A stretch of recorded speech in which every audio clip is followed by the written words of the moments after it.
Olá a todos, me chamo Pedro Alcântara, sou engenheiro agrônomo e vou tratar um pouco com vocês hoje sobre o reuso agrícola seguro de efluente de esgoto tratado. Mas antes da gente iniciar falando sobre o reuso na agricultura, vamos falar um pouco sobre a água residuária. E para iniciar, a pergunta que fica: o que é água residuária?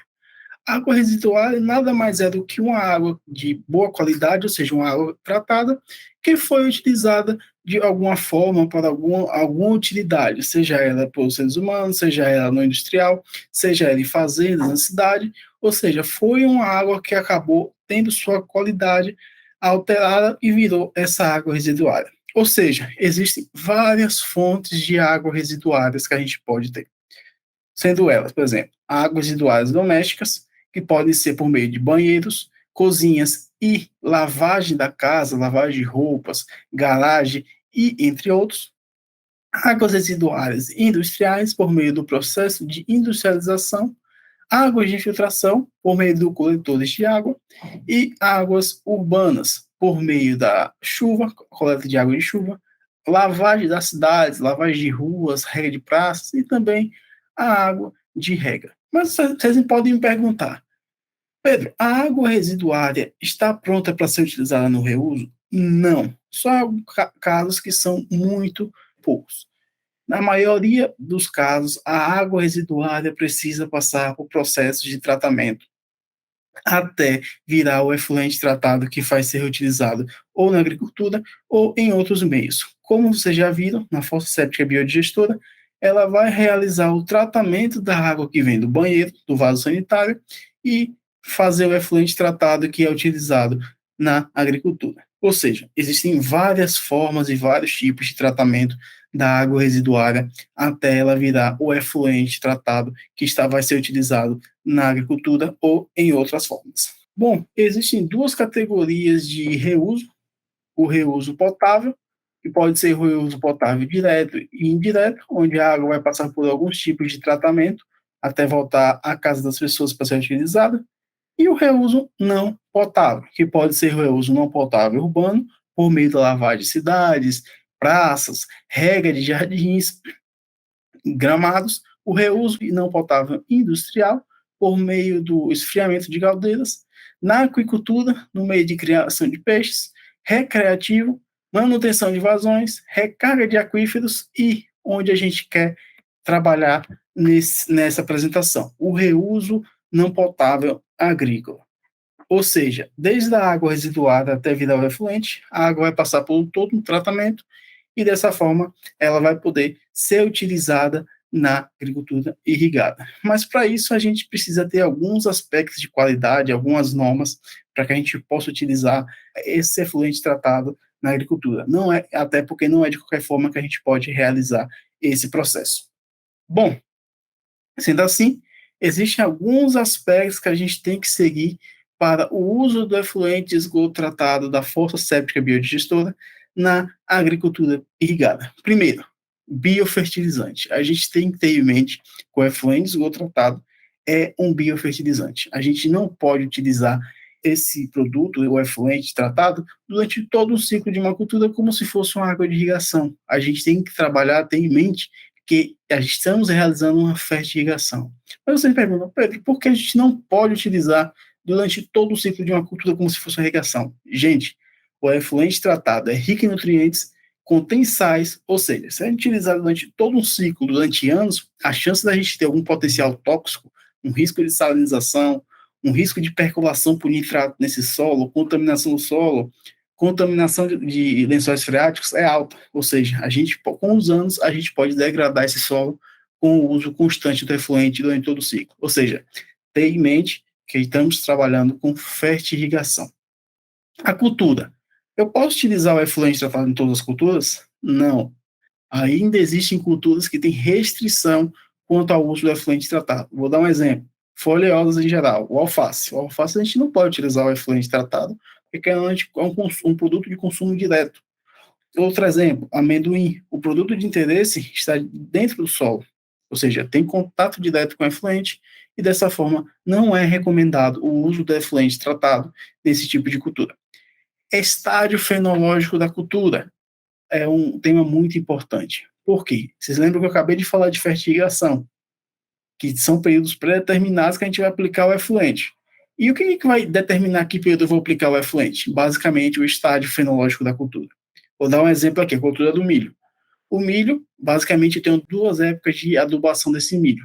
Plantio e adubação de cobertura que eu faço entre os estádios V4 e V8. Ou seja, eu vou fazer a aplicação do efluente no plantio e somente após eu fazer aplicações, fertigações parceladas entre V4 e V8, suprindo assim a necessidade nutricional da cultura. E um ponto muito importante, qualidade do efluente. Isso vai passar muito pela questão da fossa séptica, ou seja, o tratamento dessa água residuária tem que ser feito de forma ideal, com qualidade, para que eu possa ter um efluente de ótima qualidade lá no final. Ou seja, tem que fazer a inoculação da fossa certinho, tenho que evitar de colocar cloro no vaso sanitário, para que não possa acarretar impactos na microbiota da minha fossa séptica biodigestora e assim não interferir no processo de tratamento e eu ter um efluente de qualidade. Mas para a questão da qualidade, eu tenho que conhecer o efluente que eu estou trabalhando.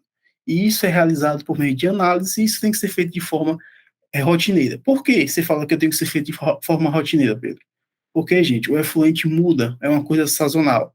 Vai variar de casa para casa e dentro da mesma casa pode variar com o tempo. Porque, querendo ou não, quem produz o próprio efluente somos nós. E vocês estão vendo nessa tabela, é um exemplo real de uma análise de efluente tratado de uma fossa séptica biodigestora. E a gente pode ver que o efluente é rico em matéria orgânica, rico em nutrientes, como vocês podem ver, a questão do nitrogênio é muito rico em nitrogênio, rico em potássio e rico também em fósforo. Mas além desses três nutrientes, também contém cálcio, enxofre, magnésio e também sódio. Possui também micro-organismos, vocês podem ver coliformes totais, Escherichia coli, ou seja, são micro-organismos que têm algum certo potencial de risco à saúde humana, e é por isso que a gente tem que trabalhar com efluente de qualidade, tratamento de qualidade desse efluente. Por quê? Através do tratamento ideal, com tratamento de qualidade, é que a gente vai conseguir diminuir o máximo possível o número desses patógenos que estão dentro do efluente tratado, minimizando assim riscos à saúde humana e tendo um efluente com qualidade aceitável para ser utilizada na agricultura. Bom, e quanto à forma de distribuição do efluente tratado? Por se tratar de uma fertirrigação, eu vou precisar de sistemas de irrigação para fazer a distribuição desse efluente nas culturas. E existem sistemas de irrigação que são recomendados e sistemas de irrigação que não são recomendados. Bom, quais são os sistemas de irrigação não recomendados? Os que se utilizam de aspersão em geral, seja ele a aspersão convencional, o pivô central ou o autopropelido. Mas por que não são recomendados?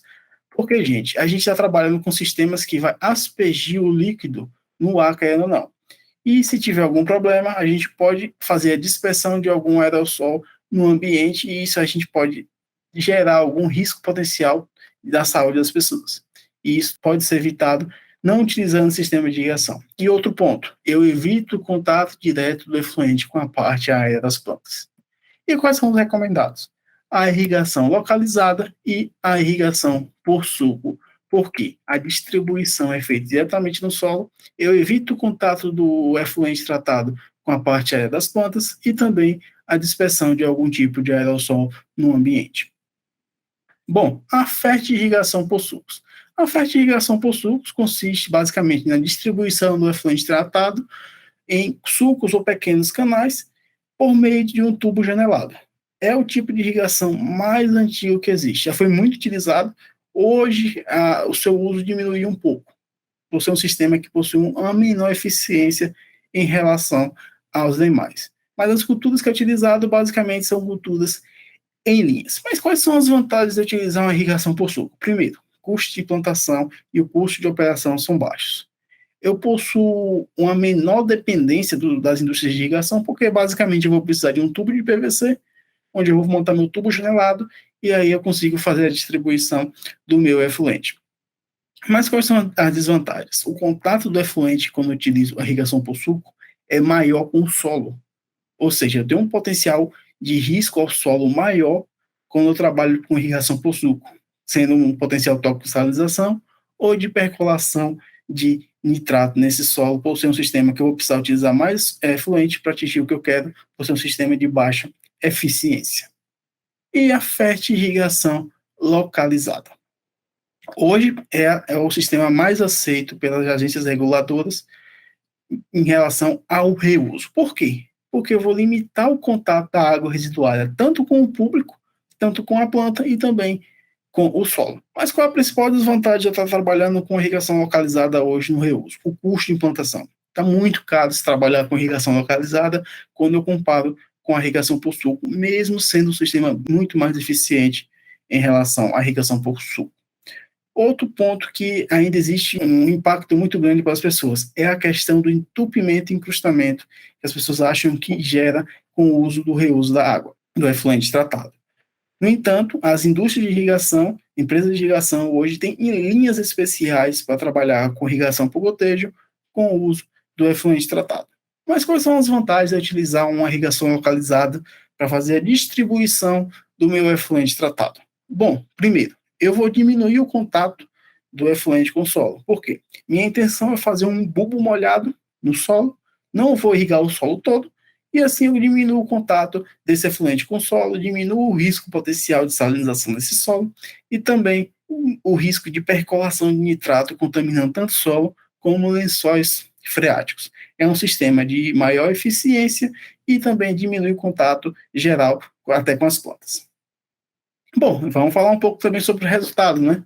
Sobre a questão dos resultados que eu posso alcançar com o efluente em culturas. Nesse gráfico que vocês estão vendo, é para a cultura do milho, onde eu trago o exemplo para os resultados a alturas de planta, com 4 tratamentos, o NPK, que basicamente é o uso da ureia mineral, o fósforo mineral e o potássio mineral, o EF, que é utilizando o nitrogênio como fonte do efluente tratado, ou seja, um N orgânico, mais o fósforo e o potássio minerais, o EF mais PK, e apenas o EF e o PK, que são os fósforos e potássio mineral. Bom, a gente pode perceber que nas duas primeiras barras, com o uso do NPK e do EF mais PK, não há diferença em termos de altura de planta. Ou seja, é possível substituir o nitrogênio mineral pelo nitrogênio orgânico do efluente e ainda alcançar altos patamares, ou seja, altas alturas de plantas para na cultura do milho. E qual é a parte principal? Produtividade de grãos.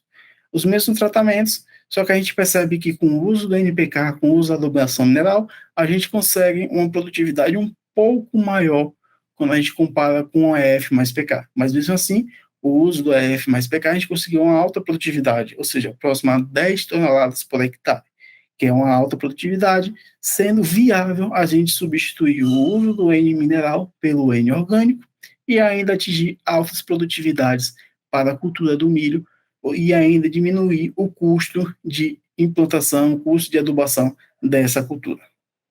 Muito obrigado a todos e para mais informações acesse o material complementar. Até a próxima, pessoal.